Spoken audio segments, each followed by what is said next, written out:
February 1962 began not with a roar, but with a deceptive, almost eerie whisper.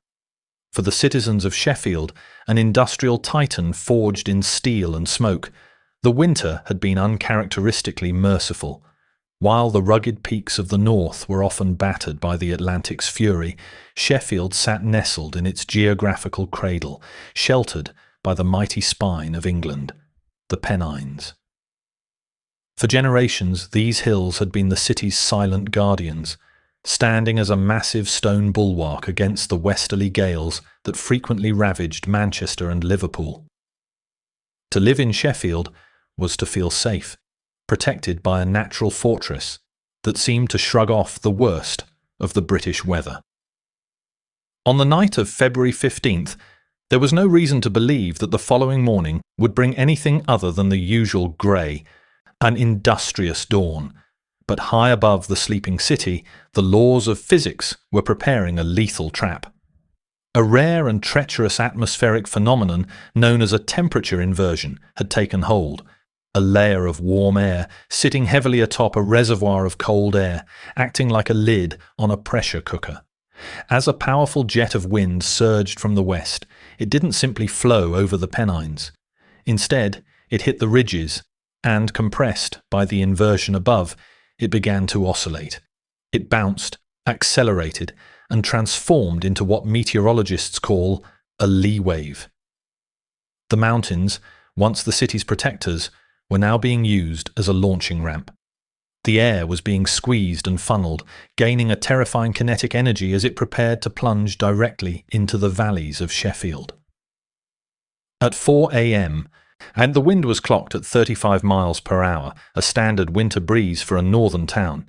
But in the space of just 2 hours, the atmosphere fractured. By 6 a.m., the velocity had tripled, screaming through the streets at a staggering 97 miles per hour. This was no longer a storm, it was an invisible bombardment. The city that had survived the steel-melting fire of the Luftwaffe's Blitz just 20 years earlier was now facing a second blitz, one delivered not by bombers, but by the very air itself.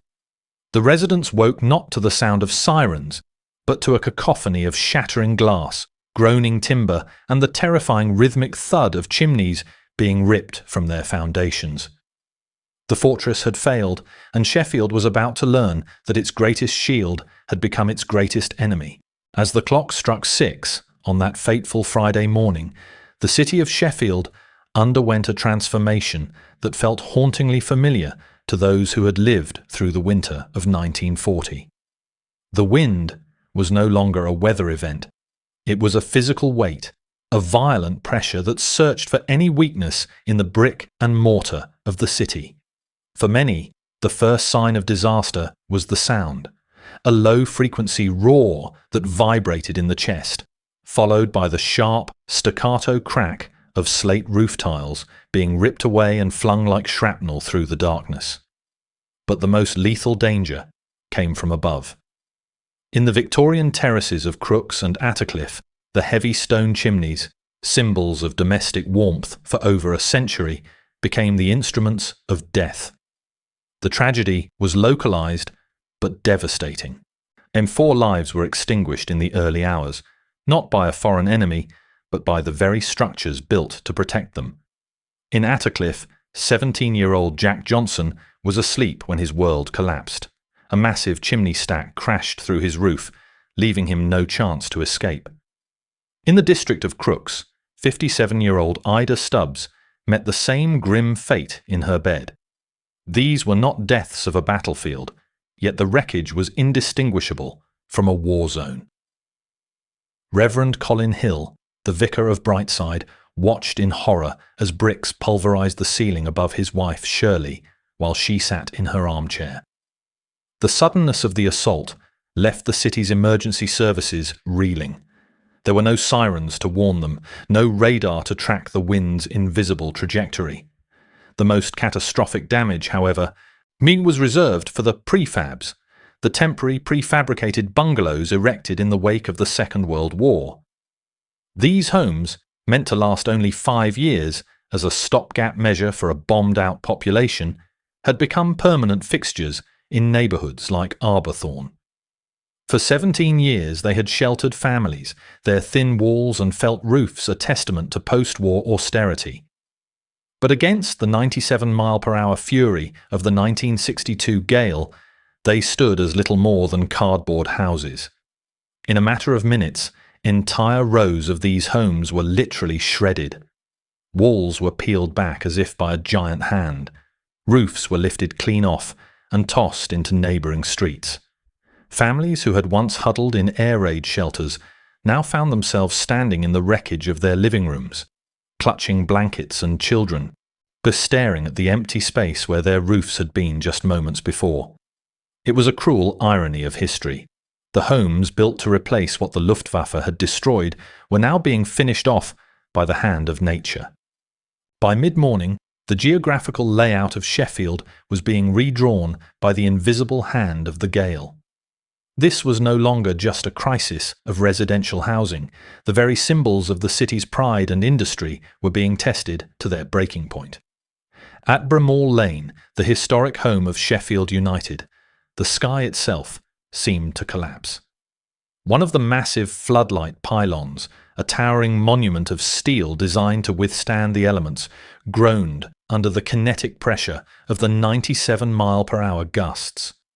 With a sound like a gunshot, the metal twisted and snapped, sending tons of jagged steel crashing onto the hallowed turf below. The perimeter walls at Shoreham Street simply crumbled into dust, leaving the stadium looking like a relic from an ancient war. In the city centre, the skyline became a theatre of terror.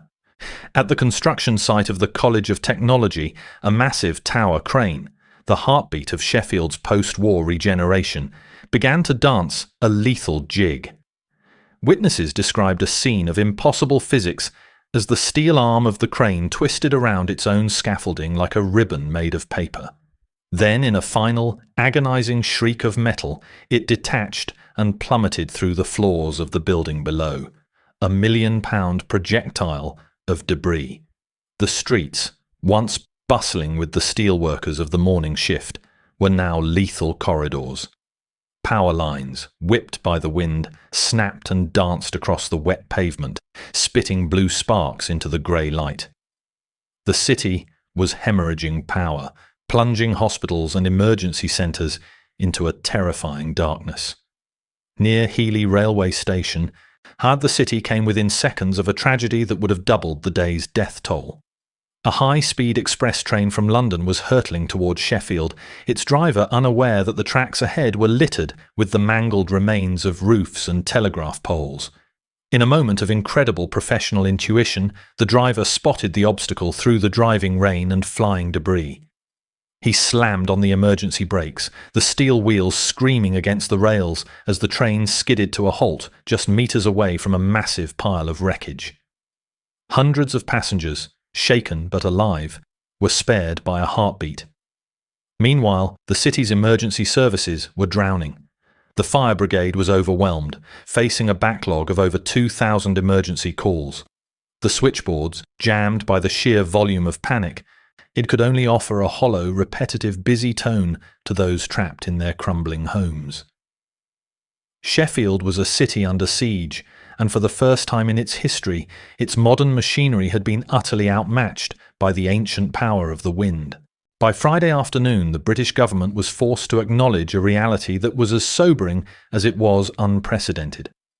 For the first time in history, a British city was officially declared a national disaster area due to wind damage alone.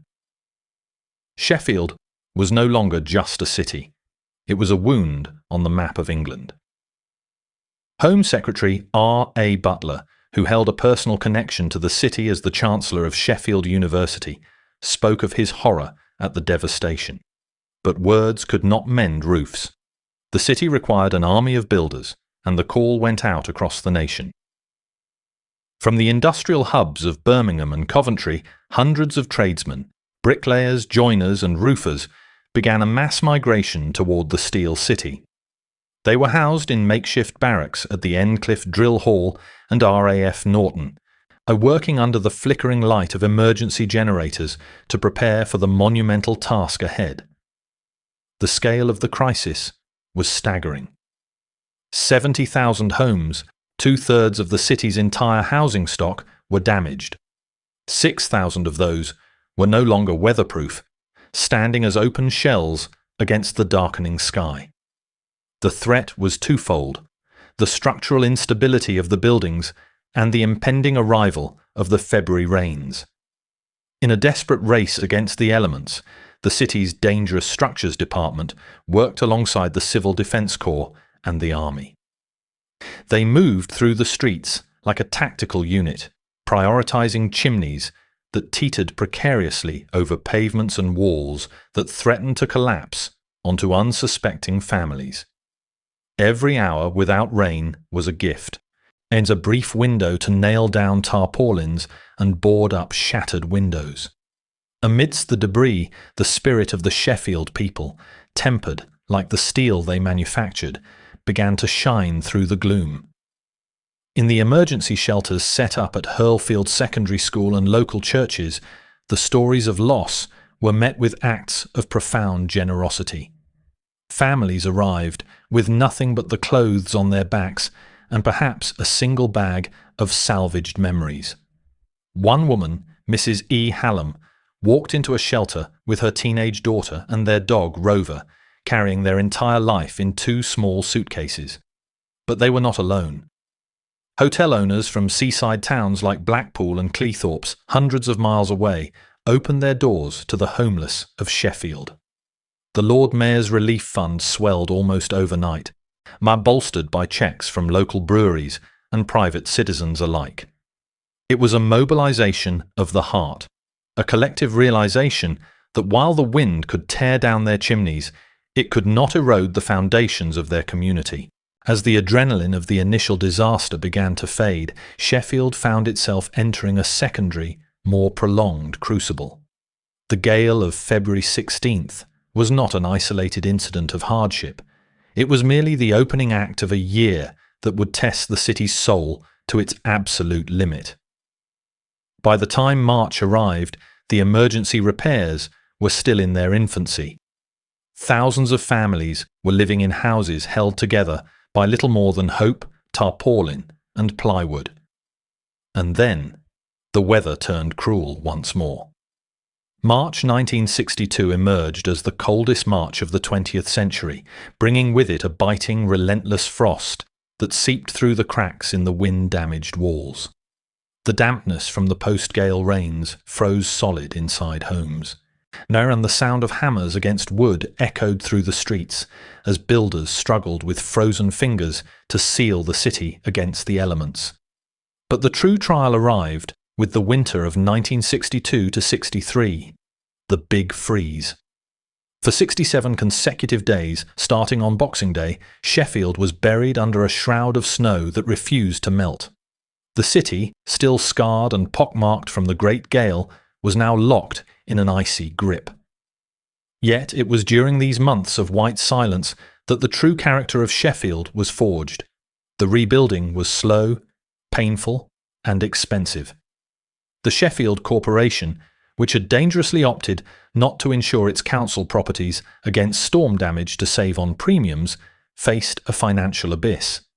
But with the help of government matching funds and the sheer stubborn refusal of the citizenry to give up, while the city began to rise again, the fragile, lethal prefabs were finally cleared away, replaced by permanent, modern housing that honoured the lessons of the gale. Chimneys were reinforced, building codes were rewritten, and the city's skyline was slowly restored, stronger than before. The Great Sheffield Gale of 1962 remains a singular event in the annals of British meteorology. It was the day the Pennines betrayed the city they were supposed to protect, a reminder that the atmosphere can harbour secrets, like the Lee wave, that we are still struggling to fully understand. Even today, the return period for a storm of such localised, concentrated violence is estimated at once every 150 years. It is a ghost that still haunts the hills of Yorkshire, a memory of a Friday morning when the air itself became a weapon. But more than a story of destruction, it is a story of human endurance. It is a story of neighbours who became family, of strangers who travelled hundreds of miles to mend a broken roof, and of a city that refused to be defined by its ruins. Sheffield survived the Blitz, and it survived the gale, proving that while the wind may be powerful enough to twist steel, it can never break the spirit of a people forged in the heart of the furnace.